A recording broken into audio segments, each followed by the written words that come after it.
Boa tarde. População de São Luís convive com os estragos causados pela chuva. Lixo toma conta das ruas da capital mesmo após o fim da paralisação dos agentes de limpeza. 43% dos casos de homofobia do Brasil acontecem no Nordeste. E mais, São Luís recebe a taça da Copa do Mundo de Futebol. O Repórter Maranhão está começando agora. Depois das fortes chuvas que caíram em São Luís nos últimos dias e deixaram dezenas de famílias desabrigadas, a Prefeitura anunciou uma força-tarefa que integra diversas secretarias para tentar sanar os estragos causados pelas águas. E enquanto as ações do poder público não surtem efeito, a população contabiliza os estragos que ficaram pelas ruas da ilha. O temporal deixou um rastro de destruição ainda presente pela região metropolitana de São Luís. Na estrada de Ribamar, o rio transbordou, o muro caiu e o asfalto precisou ser aberto para a água escoar. Há mais de 33 anos que eu moro aqui no bairro. A primeira vez que eu vi essa enchente aqui que aconteceu. O Laboratório de Meteorologia da Universidade Estadual do Maranhão monitorou o fenômeno responsável pelas chuvas, chamado Zona de Convergência Intertropical, que é um encontro entre os ventos do Nordeste e do Sudeste. A chuva deve continuar nos próximos dias, mas sem a mesma intensidade. A gente espera ainda não ter mais esse mês. É difícil falar isso, somente acompanhando a previsão diária do tempo. Porém, eu pessoalmente acho difícil que se repita um evento como foi no dia 10, que em apenas 2 horas e meia choveu 95 milímetros.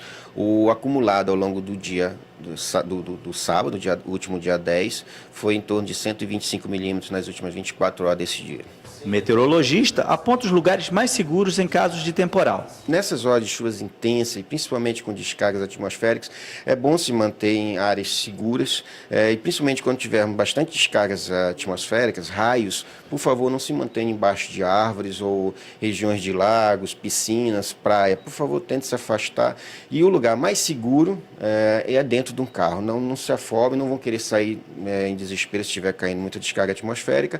Porém, tente se abrigar ou dentro de casa ou dentro de um automóvel. A Prefeitura de São Luís convocou uma coletiva de imprensa com a presença de vários secretários municipais. Eles explicaram como será a atuação de cada um dentro de um plano de contingência para desastres naturais, como ocorreu no último sábado, que atingiu 58 famílias. Não temos vítimas fatais nessas áreas que são apeadas de risco. O nosso chamado apenas um caso de vítima com escoriação, que foi no bairro de Santo Antônio. E estamos mapeando ainda algumas outras áreas, estamos providenciando a interdição de alguns desses locais que sofreram com esse excesso de chuvas. A secretária conta que os desabrigados irão receber o aluguel social. Precisamos formar alguns abrigos, por quê? Porque quando a chuva aconteceu à noite, não foi possível naquela hora se retirar as famílias e conseguir local para alugar naquela hora. Então ela vai para um abrigo provisório, a ideia é que o abrigo seja o tempo mais rápido possível, porque a moradia coletiva ela é complicada, você perder sua privacidade, seu espaço. Nós temos hoje 217 famílias em aluguel social. São mais 30 que vão, de sábado para cá, tem mais 30 famílias. O aluguel social ele varia de 100 a 300 reais. O secretário de Obras disse que foram pegos de surpresa pela chuva. De certa forma, desprevenido, porque foi no sábado. Nós não estávamos com nosso maquinário pronto para agir, né, para nós prestarmos socorro de imediato, mas a Defesa Civil entrou com o maquinário da Defesa Civil, prestando socorro imediato, e hoje nós estamos fazendo um trabalho de prevenção mais atuante em algumas áreas de limpeza de galeria, para que garanta a população tranquilidade. E a previsão é de mais chuva nesta terça-feira. Veja como fica o tempo em todo o estado.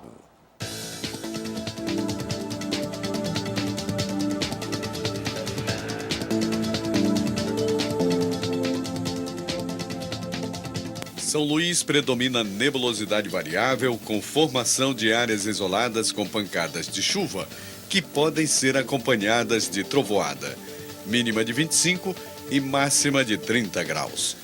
Em Imperatriz predomina nebulosidade variável com possibilidade da formação de áreas isoladas com pancadas de chuva à tarde. Mínima de 23 e máxima de 32 graus. Em Caxias predomina nebulosidade variável com formação de áreas isoladas com pancadas de chuva que podem ser acompanhadas de trovoada. Mínima de 22 e máxima de 33 graus. Em Balsas predomina céu parcialmente nublado e sem chuva, mínima de 21 e máxima de 33 graus.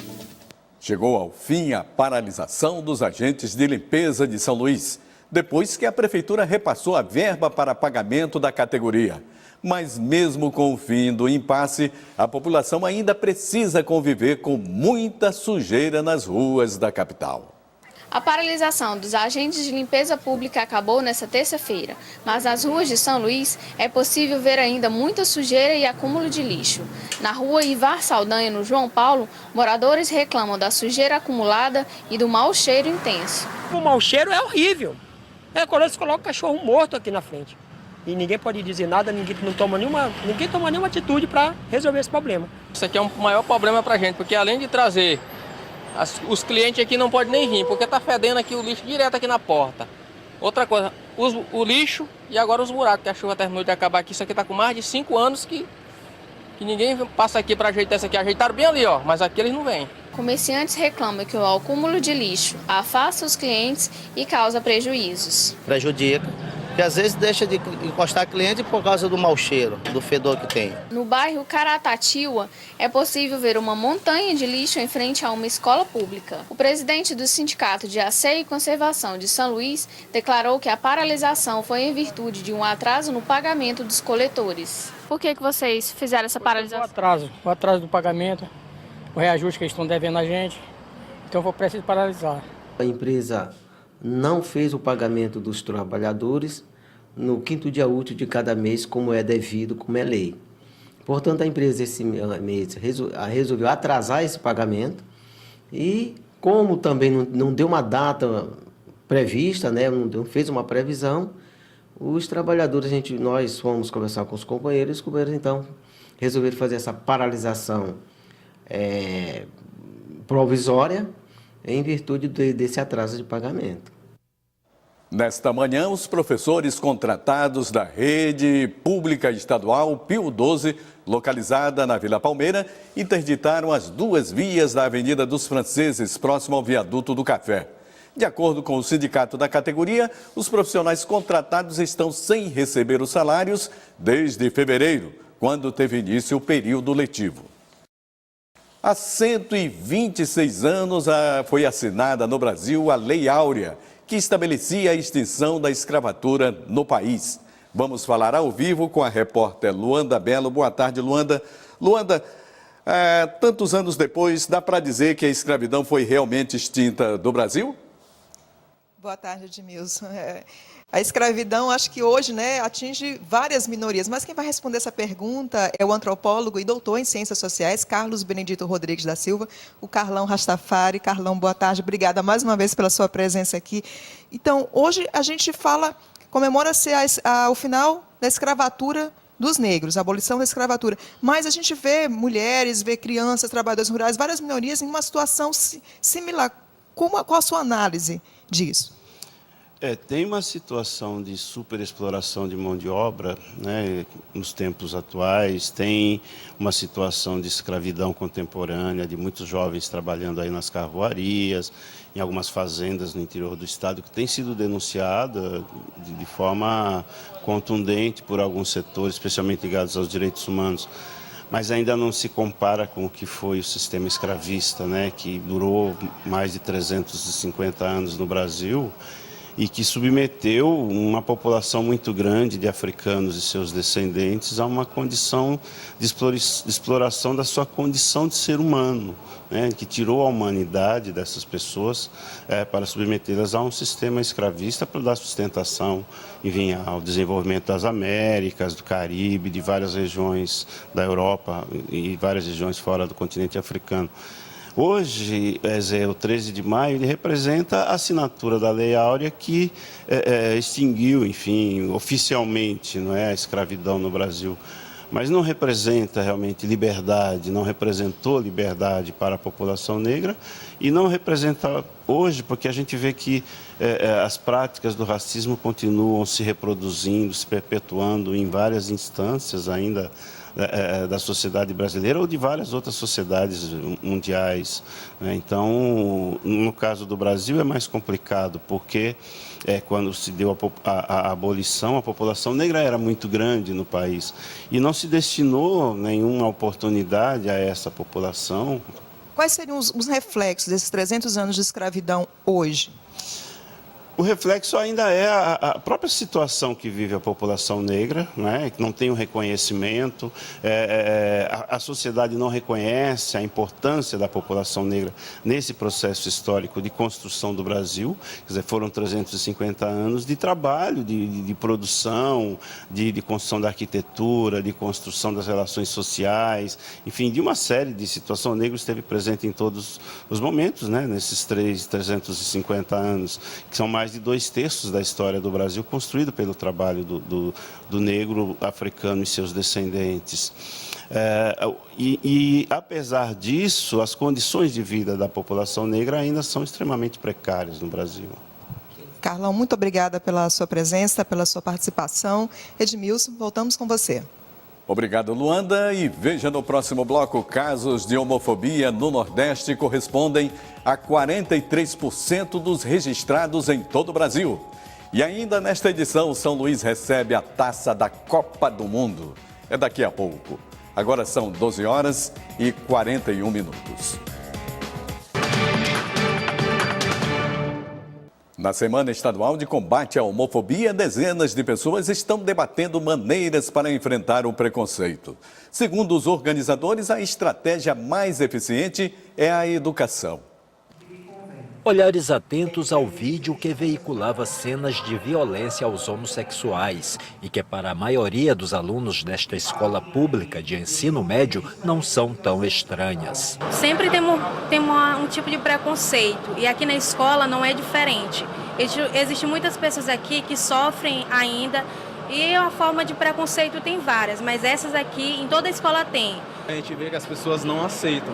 Elas não olham isso como uma coisa normal, mas também elas não percebem que temos que aceitar a escolha que essas pessoas fizeram. A segunda Semana Estadual de Combate à Homofobia, realizada pelo Fórum ONG LGBT do Estado do Maranhão, desenvolve até 17 de maio uma agenda de ações afirmativas, com o objetivo de criar estratégias de enfrentamento à homofobia. Não estamos aqui a ensinar alguém a ser gay, a ser lésbica, a ser travesti, mas tratar com respeito essa diversidade, essa questão dentro da escola. Serão seminários, audiência pública, Assembleia Geral e oficinas de prevenção contra a homofobia desenvolvida por este antropólogo. Na verdade, a gente sempre aconselha as escolas, por onde nós vamos, levando essa questão da formação e da informação sobre a homofobia, a gente orienta que professores, professoras, diretores, diretoras chamem a família para essa discussão. Toda a programação da semana faz alusão ao dia 17 de maio, um marco no movimento LGBT mundial, quando a OMS, Organização Mundial de Saúde, retirou a homossexualidade da lista internacional de doenças. Segundo o relatório de assassinatos de homossexuais no Brasil, 2013, foram 312 homicídios no país. O Nordeste é a região mais homofóbica, com 43% das mortes. No Maranhão, foram registrados 8 homicídios, 3 na capital e 5 nos demais municípios. A Secretaria de Estado da Educação, parceira do evento, acredita que a oficina integra um currículo inclusivo que busca ser mais atuante. A secretaria ela se preocupa no sentido de estabelecer junto às escolas esse currículo inclusivo, que possa ter esse olhar do diferente, do respeito às diferenças e à pluralidade cultural que existe em nossas escolas. O Ministério da Saúde autorizou a realização do parto humanizado pelo Sistema Único de Saúde. De acordo com a portaria, o recém-nascido deve ser colocado no abdômen ou tórax da mãe. O cordão umbilical só poderá ser cortado quando parar de pulsar. E o bebê deve ser amamentado ainda na primeira hora de vida. No total, serão investidos mais de R$2 milhões. As medidas beneficiam a saúde da criança e da mulher, diminuindo os riscos de morte e anemia. A entrevista de Roberto Fernandes de hoje trata sobre a aplicação dos recursos oriundos do SUS para a melhoria da saúde no estado. Confira. O Maranhão será pioneiro entre os estados brasileiros na formulação da programação pactuada integrada, de acordo com as novas normas instituídas pelo Ministério da Saúde. Para nos explicar o que é isso, o que é que isso representa, nós convidamos aqui o secretário adjunto de Saúde do Estado, José Márcio Leite. Secretário, muito obrigado por ter vindo aqui conosco. Boa tarde, telespectadores da TV Brasil. Bom, então nos explique primeiro o que é que isso representa. Os recursos do SUS que são destinados ao Estado do Maranhão, eles obedecem uma programação, que é a programação pactuada e integrada. Pactuada por quê? Porque envolve tanto o gestor estadual, quanto o gestor municipal, quanto o governo federal. E integrada. Essa programação, ela é o resultado da capacidade instalada dos serviços, o que é que o serviço dispõe de equipamentos, de área física e dos recursos humanos que tem nesse serviço. Isso aí sai um produto que é as metas de internação, de consulta, de exames que nós vamos fazer naquele município, naquela unidade. E isso tem um custo que é custeado pela tabela do SUS. Essa é a programação pactuada e integrada. Bom, a outra questão aqui no estado trata-se dos vários hospitais. Foram muitos hospitais inaugurados, temos ainda muitos por inaugurar.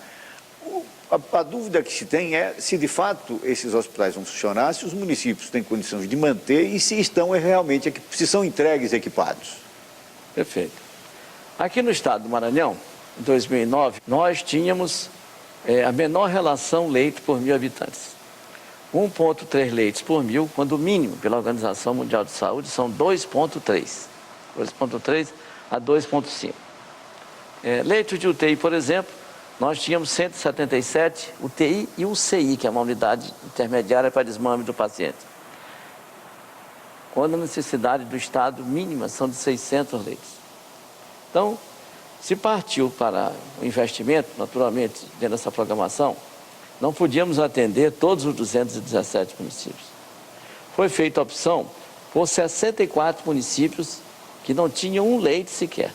Então, a política é certa, porque o idoso precisa desse leito, a gestante desse município precisa desse leito, e aqui no caso do Maranhão, por exemplo, Sucupira do Riachão, quase não nasceu ninguém lá, 610 quilômetros de São Luís, porque as mulheres iam para São João dos Padres, que é a localidade mais próxima. Então houve esse investimento.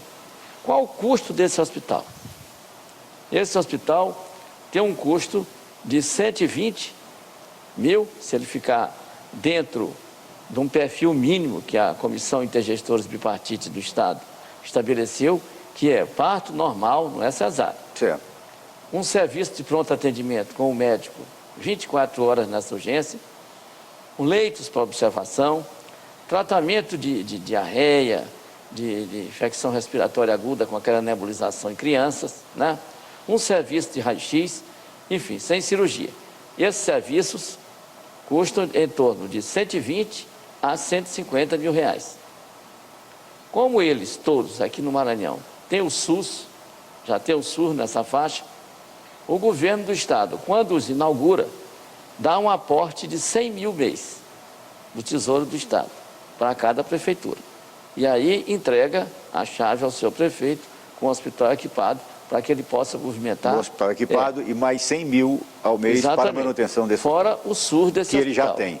Que ele já tem e que agora vai produzir e aumentar. Porque... Sim, porque na medida em que ele atende, ele vai ter uma receita. Aumentar essa capacidade de produção. É um processo.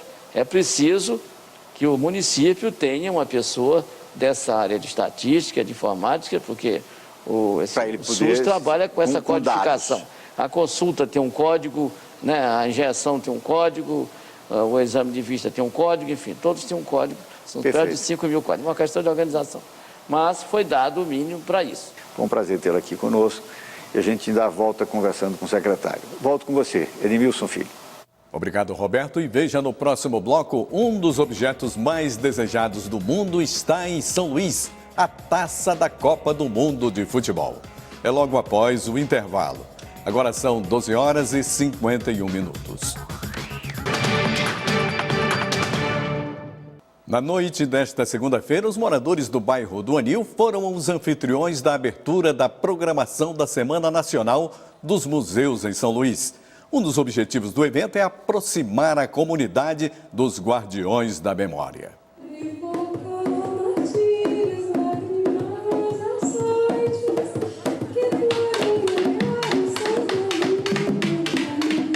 O grupo Mara Crioula uniu os tambores, poesia e música clássica em uma aproximação destes bens culturais com a população durante a abertura da Semana Nacional de Museus na sede da União de Moradores do bairro do Anil. O senhor João Caramilo, 100 anos, o morador mais antigo da área, recebeu uma placa comemorativa com a importância da participação no evento evidenciada por este outro morador. Para mim é uma satisfação porque foi um bairro escolhido, que já tem história em São Luís, como no Maranhão, como tem uma fábrica, que era uma fábrica de algodão, que meus avós já trabalharam, né? Que para mim é uma importância boa para estudante, com meu sobrinho, meu filho. Realizada pelo Instituto Brasileiro de Museus, em parceria com o Museu Histórico e Artístico do Maranhão, a semana celebra o Dia Internacional dos Museus e desenvolve até o dia 16 uma programação repleta de exposições, seminários, oficinas, exibição de filmes, debates, espetáculos de dança e teatro, além de palestras como a do museólogo Antônio Carlos, diretor do Museu da Maré, no Rio de Janeiro, que por aqui abordou o tema da semana Museus, as coleções criam conexões. Nós acreditamos que o museu pode estar conectado com a realidade, com outros espaços, com a vida social, com as comunidades. E essas coleções elas podem ser reflexos e elas podem também ser construídas, né, a partir dessa relação que é uma relação de rede, de conexão. Com o objetivo de aproximar as comunidades dos bens museológicos, a 12ª Semana Nacional de Museus no Maranhão tem como tema Viva Museus! As coleções criam conexões em itinerância. A intenção é fazer essa ligação entre os museus de São Luís, de Alcântara, já encontramos Brejo, né? E também ir para Icatu, ir para Santa Rita, que são os pontos de memória. Então, é muito importante que os museus dialoguem com os pontos de memória, porque são esses pontos de memória que guardam também a memória dessas comunidades, muitas vezes quilombolas, né? Muitas vezes indígenas, que precisam ter suas memórias preservadas, suas memórias difundidas para a população conhecer. Porque nós somos um estado eminentemente negro e que precisamos conhecer as nossas raízes, as nossas memórias. O Teatro Arthur Azevedo será palco hoje do show da cantora paulista Tulipa Ruiz. A repórter Eli Coelho traz os detalhes da apresentação.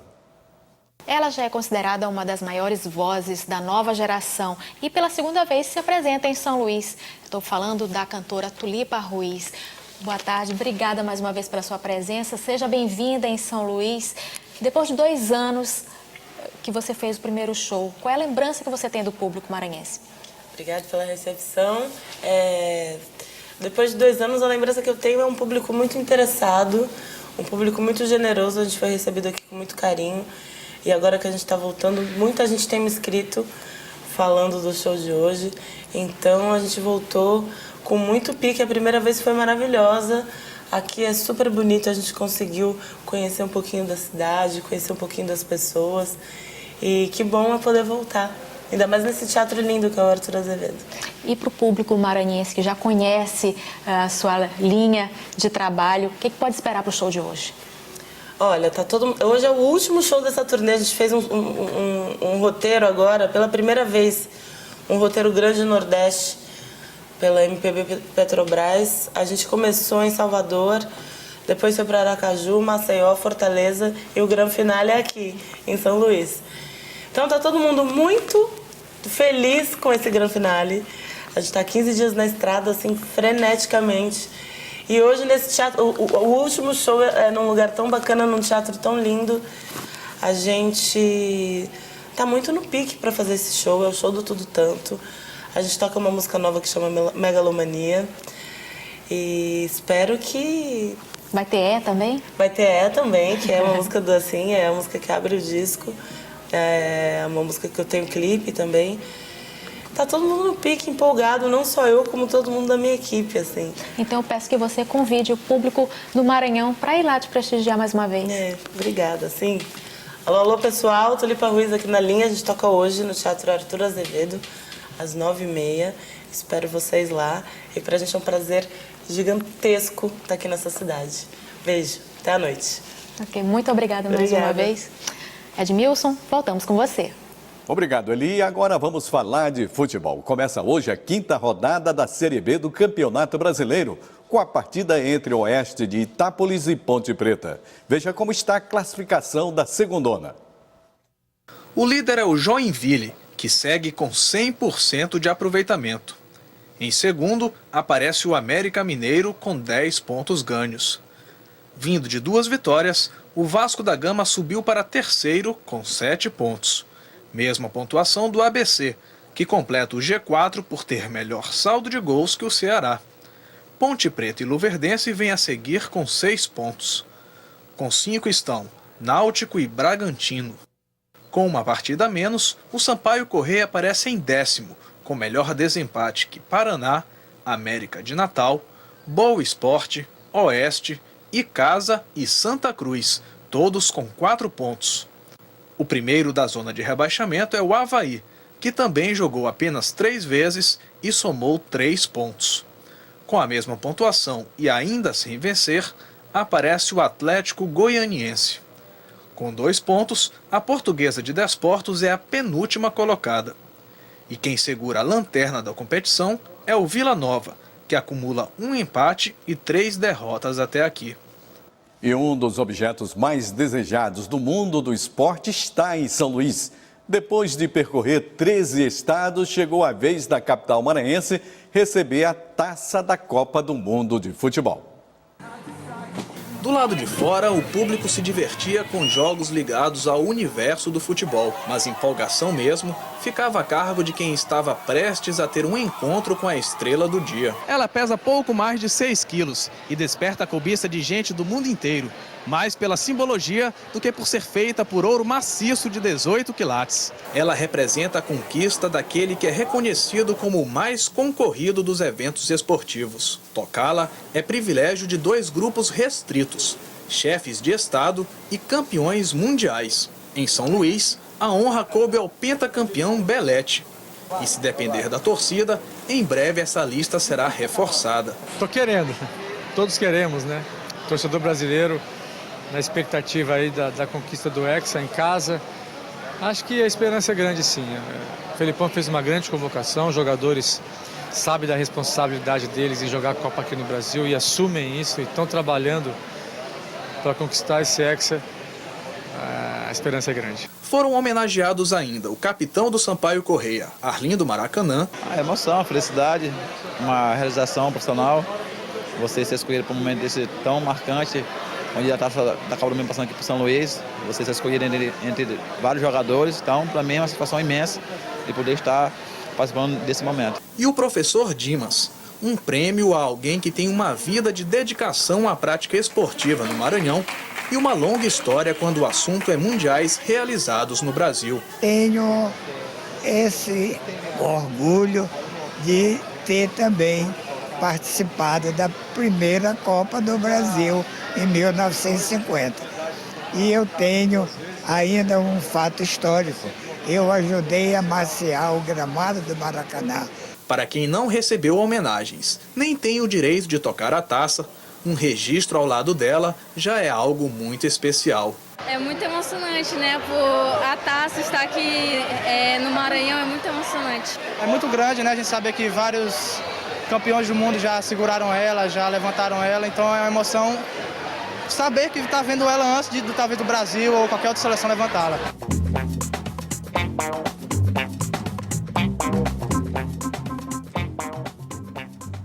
Ainda dá tempo de ver a taça. O último grupo a visitar o maior símbolo do futebol deve entrar no espaço às 8 horas da noite. Para conseguir o ingresso, conheça o regulamento no site coca-cola.com.br. E para rever esta e outras edições é só acessar tvbrasil.ebc.com.br/Repórter Maranhão. A gente fica por aqui, uma boa tarde e até amanhã.